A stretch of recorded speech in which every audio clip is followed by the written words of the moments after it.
and welcome to lesson 9 from Dominie's log. Lesson 9 of 100 in order to celebrate the centenary of A.S.Neill's Summerhill School. And Dominie's log, as I've said at the beginning of each of these short videos, Dominie's log was the first book that A.S.Neill wrote, and it's about him being a head teacher for a year. It's the first time he's head teacher at Gretna Green school, and he uses that year to think about what it is to be a teacher and why do we have schools and what can he do with the children in Gretna Green school. So here we have chapter 3, the beginning of chapter 3. A very young calf had managed to get into the playground this morning, and when I arrived I found Peter Smith hitting it viciously over the nose with a stick. I said nothing. I read the war news as usual. A.S.Neill reads from the newspaper out loud to the children, and later on he discovers that some of them get bored with it, so he decides to stop reading it out loud to all of them. But so I think they may choose to hear it or not, and they discuss it when he reads it out. Anyway, I read the war news as usual. Then I addressed the bairns, the children. What would you do to the Germans who committed atrocities in Belgium? I asked. Peter's hand went up with the others. There was a lot of propaganda to do with the First World War and to do with what the Germans were doing to Belgians in terms of sort of killing children and women. And they were portrayed in English newspapers as animalistic, the German soldiers. Peter's hand went up with the others. Well, Peter, I said. Please, sir, shoot them. Cruelty should be punished, eh? I said. Yes, sir, said Peter.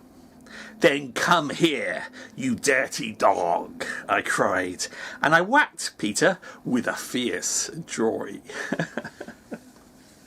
So even though he doesn't agree with corporal punishment or physical punishment, he is hitting poor Peter for bullying the poor young calf.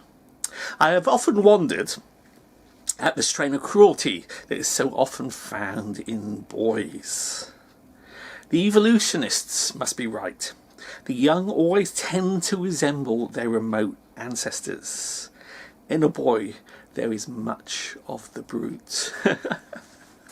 So here we have A.S.Neill thinking about, and it's quite important because I think a lot of people thinking about the history of education don't actually reference necessarily how evolutionary biology portrayed and affected the psychologists early on in terms of Freud and others.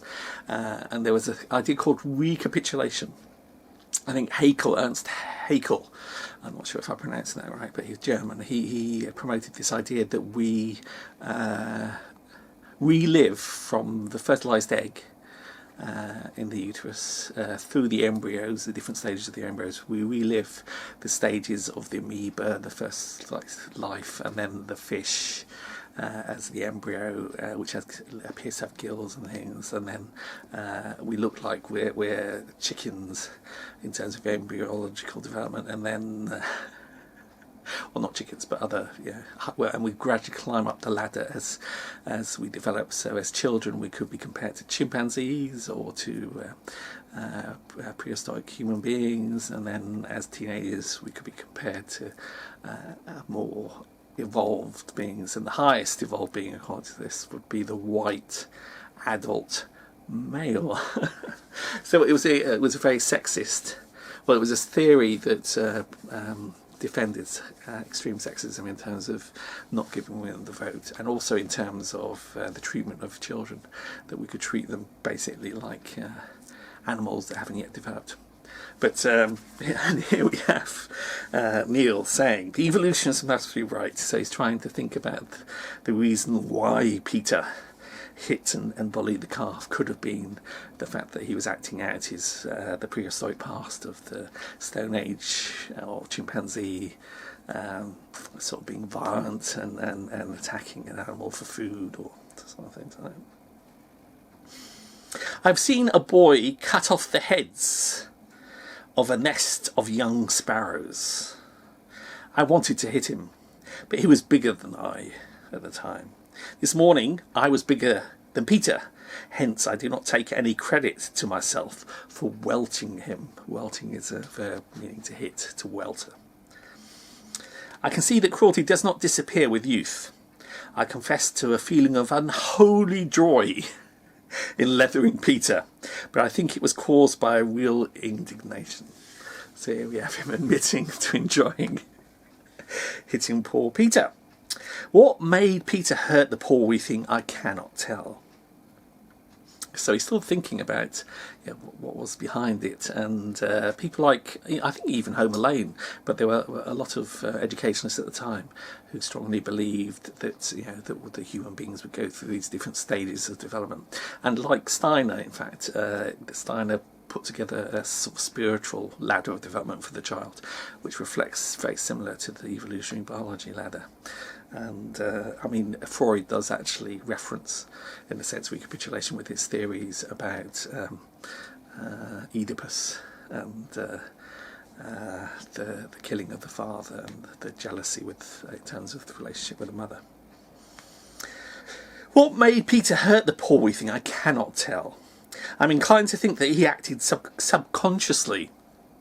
He was being the elemental hunter, and he did not realise that he was giving pain. I ought to have talked to him, to have made him realise.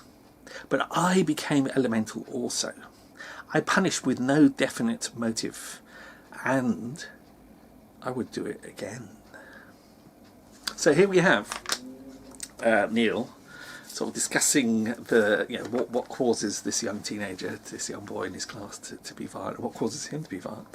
And at least the thing that impresses me is the questioning and the fact that he says, I do not know, even though he's referencing the evolutionary biologists and the psychologists who reference that. I mean, the thing that I like about Neill is that I think throughout his life he appears to always have the question mark, and that he, at one point, people quote him as saying that he says what adult will be arrogant enough to make a decision about how a child should develop. Yeah, so he criticises like Maria Montessori, he criticises all of them, in fact Steiner, because they put onto the child a specific process, a specific level of development and growth. Yeah, and the concept of growth, yeah, and the concept and growing in a certain way that is defined by certain scientific theories or ideas or psychological ones. Neill is very, in a sense, is very good at discussing. And I think that he is so open-minded that he doesn't necessarily come down on any of those sides. In fact, he says, why should we have the arrogance to think that whatever science put forward, or whatever psychology put forward, we feel so confident in what is proposed by science or psychology that we can impose that on our children.